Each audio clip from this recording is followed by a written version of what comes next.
जय श्री राम मित्रों। बात करें Nifty, bank Nifty, fin Nifty, Sensex के बारे में।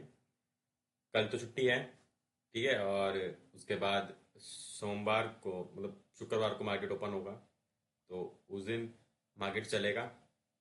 क्या कुछ होता है उस दिन, उसके बारे में बात करेंगे। आज क्या था वो उसके बारे में बात करेंगे, ठीक है। तो अब एक छुट्टी मिल गई है, उसके बाद आज एक्सपायरी होगी सेंसेक्स की, तो छुट्टी के चक्कर में, ठीक है।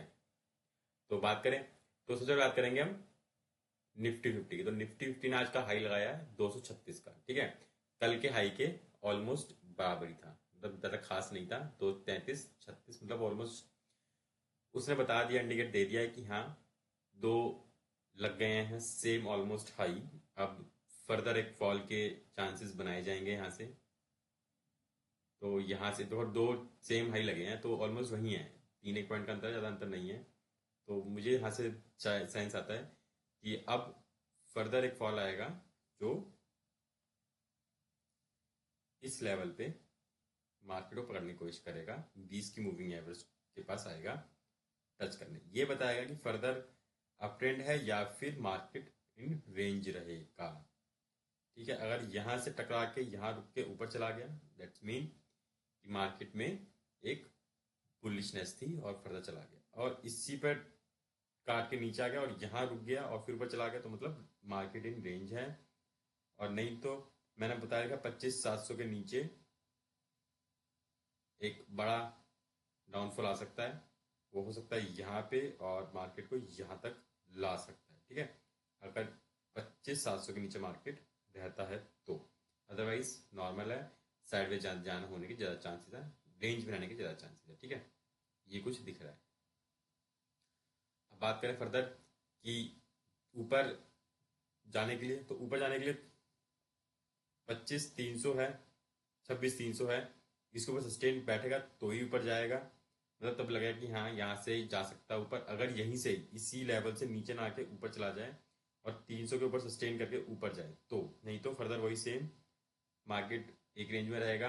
बिग प्लेयर खेलते रहेंगे ऐसे ही, अपना पैसे बनाते रहेंगे। वो शॉर्ट पोजिशन बनाएंगे, क्रिएट करेंगे, लेके निकल जाएंगे। शॉर्ट क्रिएट करेंगे, लेके निकल जाएंगे। बाकी और कुछ खास नहीं है। बात करें 15 मिनट में, तो 15 मिनट में देखोगे तो दो मूविंग एवरेज के नीचे हो चुका है मार्केट, ठीक है। और एक दिन में सारी मूविंग एवरेज के ऊपर है। बस 15 मिनट में दो मूविंग एवरेज के नीचे हो चुका है, जिसमें 50 और 120 की है ये, जिसके नीचे मार्केट जा चुका है। अब ये वाली 50 की है, ये वाली 20 की है। इसके लिए सस्टेन कर रहा है, 100 का ऑलमोस्ट सपोर्ट ले रहा है। वैसे ये है सपोर्ट फिलहाल अभी 120 के पास। मैंने कल भी बोला था 120 है, सपोर्ट है।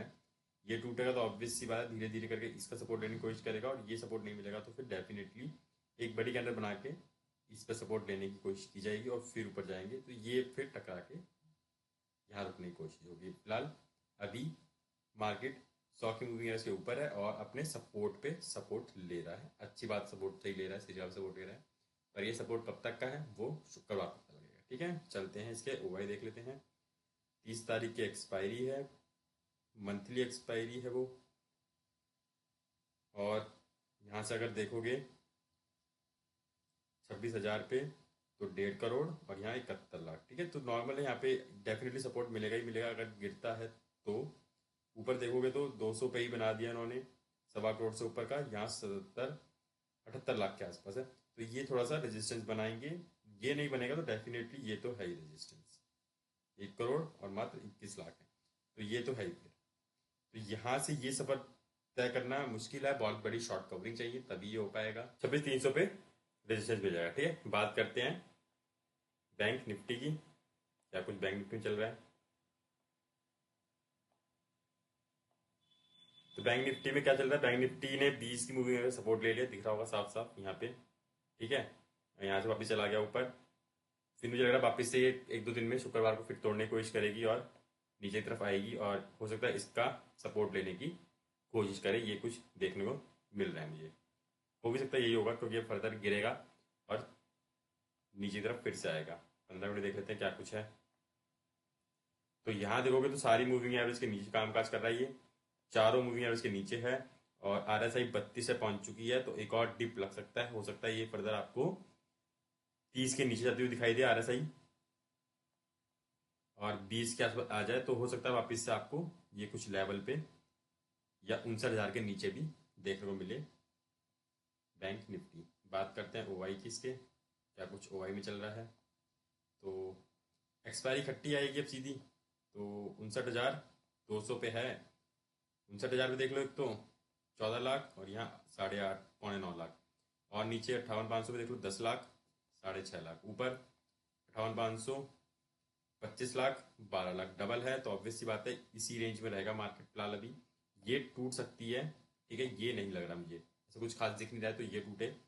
हाँ, ये टूट सकती है, ये टूट के हो सकता है नीचे 58,600 के आसपास पहुंच जाएगा मार्केट, ठीक है।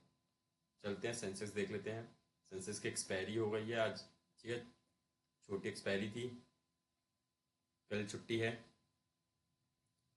और तो छुट्टी के वजह से आज एक्सपायरी हो गई। तो यहाँ से देखें तो मूविंग एवरेज पहले लगाएं, एक दिन का चार्ट सेंसेक्स का, तो सेंसेक्स भी वापस डाउनफॉल पे आ रहा है अपने, और हो सकता है मुझे लग रहा है शायद ये भी 20 की मूविंग एवरेज को पकड़े तो 85,000 के आसपास आ सकता है। 85,400 पे है तो 85 के आसपास आ सकता है। 56 पे RSI है, ठीक है। 15 मिनट देख लेते हैं क्या कुछ है। 15 मिनट में 100 की मूविंग एवरेज सपोर्ट ले रहा है वो, और RSI 40 के नीचे जा चुका है। तो मतलब 15 मिनट में दिखा रहा है कि हाँ शॉर्ट टर्म में दिखा रहा है, इंटरडे में हो सकता है बेसिस देखो तो नेगेटिव है और फर्दर फॉल की तरफ आ सकता है। हो सकता है यहाँ पे इसका सपोर्ट या फिर और नीचे सपोर्ट ले और वहां रुके, फिर कामकाज करे, ऊपर की तरफ जाए। जो भी इसका ओआई देखेंगे तो उसका ओआई आएगा नया, वो होगा 1 जनवरी का, ठीक है। तो क्या बोल रहा है वो, 85,500 पे देखोगे तो 4 लाख है, और यहाँ पे सेम पौने 4 लाख, मतलब बराबर बैठ नेक टू नेक बैठे हैं, फाइट टक्कर की है। 85,000 पे देखोगे तो 3 लाख है, और यहाँ मात्र 80,000 है, तो ये रहेगा फाइट। और इसके ऊपर 86,000 देखना मुझे लगता नहीं देखना चाहिए, फिर भी 2 लाख है, और यहाँ पौना 1 लाख 75-70 हज़ार के आसपास है। तो फिलहाल जो रेंज रहेगी वो इसके नीचे और इसके ऊपर, ठीक है, इसी के बीच में खेल सकता है मार्केट। मुझे इस शुक्रवार को एक डिप लेता हुआ दिख रहा है, इन दो के बीच में आता हुआ, ठीक है। वापिस चलते हैं चार्ट पर, देखते हैं फिन निफ्टी क्या कर रहा है। याद रखना कि विक्स भी काम काज बहुत नीचे से आ चुका है, विक्स भी 9.25 पे आ चुका है अब तो। कल तो उसने एक डिप लिया था, वो डिप तो 8 पौने 9 का हो चुका था। तो ये भी है कि विक्स भी अब ऑल टाइम लो पे जा रहा है धीरे धीरे। तो यहाँ देख सकते हो आप, हैमर टाइप का कैंडल बन गई है एक तरीके से ऊंचाई पे, और प्रॉपर 20 की मूविंग एवरेज सपोर्ट लिया है। फिर निफ्टी ने वापस से, और गया था ऊपर अच्छा खासा गया था, रेजिस्टेंस से वापस आ गया नीचे। देखते हैं फर्दर कहाँ तक जा सकता है। मेरे हिसाब से यहाँ से फिर से टूटना चाहिए, और टूट के इसका और फिर इसका सपोर्ट लेना चाहिए फिर निफ्टी को। 15 मिनट देख लेते हैं क्या कुछ है। तो 15 मिनट में देखते हैं, 15 मिनट देख सकते हो अच्छा खासा ट्रेंड दिया था, उसके बाद फिर फॉल ही फॉल आता गया, देख सकते हो उतरता गया नीचे नीचे, सीढ़ी उमर बनाता हुआ और नीचे आ गया, ठीक है। बस 3 कैंडल ने ऊपर ले गई और वापस उसके बाद मार्केट पूरा नीचे की तरफ था। तो ये इंपॉर्टेंट है कि 100 की मूविंग एवरेज सपोर्ट ले रखा है, और RSI इसका भी 35 पे आ चुका है, मतलब कि फर्दर फॉल दिखा रहा है RSI इसकी कि हाँ और डिप ले सकता है फिर निफ्टी, ठीक है। ये बात हो गई सारे इंडेक्स की, मेजर इंडेक्स की जिसपे ज़्यादातर ट्रेडिंग होती है, उन सब के बारे में बात हो गई। ऐसी और भी वीडियो के लिए, फर्दर वीडियो के लिए हर टाइप की वीडियो डालते रहता हूँ मैं चैनल पे, तो इन्फॉर्मेशन गैदर करते रहो, जितना इन्फॉर्मेशन मिलेगी उतना अच्छा रहेगा। ऐसे ही चैनल, ऐसे और वीडियो के लिए चैनल बने रहें। धन्यवाद।